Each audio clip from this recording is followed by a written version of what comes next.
Евгенија е првача. Но кога ќе ја прашате како се викаш ти, таа вели ета. Така никој не го знае нејзиното вистинско име, дури ни самата Евгенија. Затоа што сите досега ја викаа ета.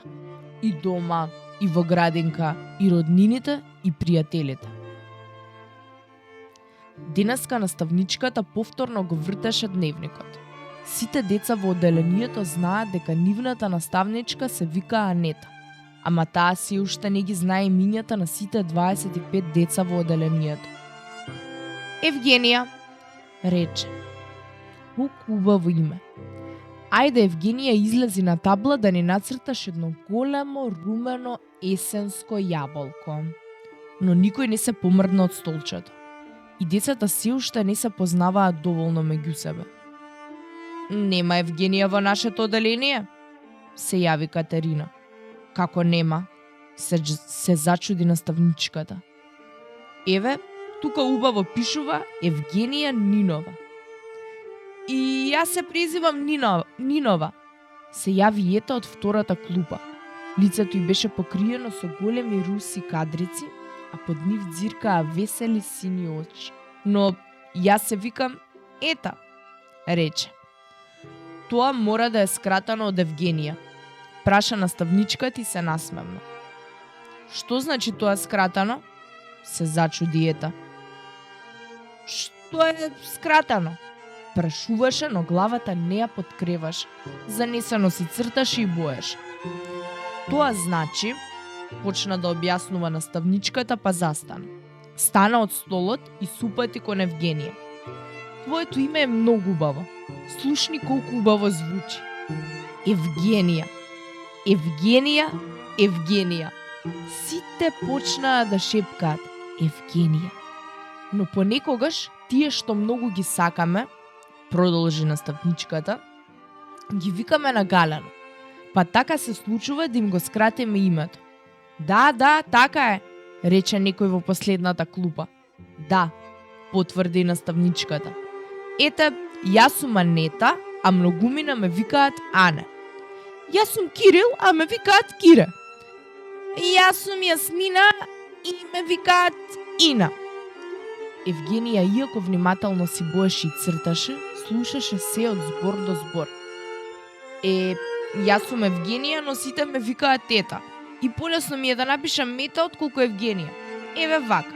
И го покажа својот цртеж на кој имаше нацртано русоко со девојче, а над неа пишуваше ета. Но буквата Е беше напишана наопаку.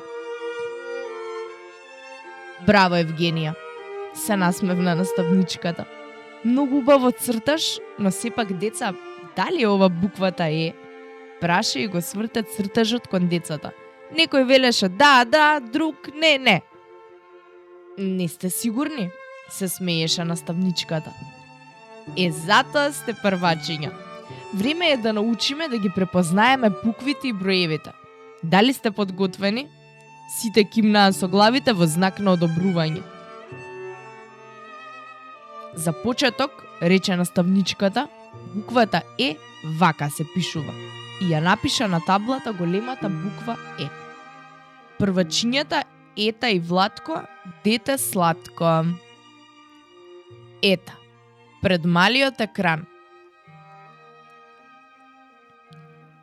Првачето Ета неодамна гостуваше во една детска емисија на телевизија. Како се случи тоа, се прашувате? Имаше среќа да биде гостинка во емисијата во која посакуваа да гостуваат сите деца. Ета е среќно дете. Внимавај што ќе кажеш. Ја советуваше татко и додека го чекаа водителот во просториите на телевизијата. Прво убаво размисли, а потоа одговори. Аман, тато, те молам, 100 пати сум ја гледала емисијата.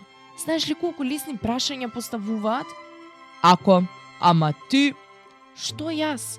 Зарем јас не знам кој ми е татко, која ми е мајка, кое одделение сум? Ете тоа прашуваат. Што јас? Добро, попушти таткото. Ти си знаеш. Секако дека знам.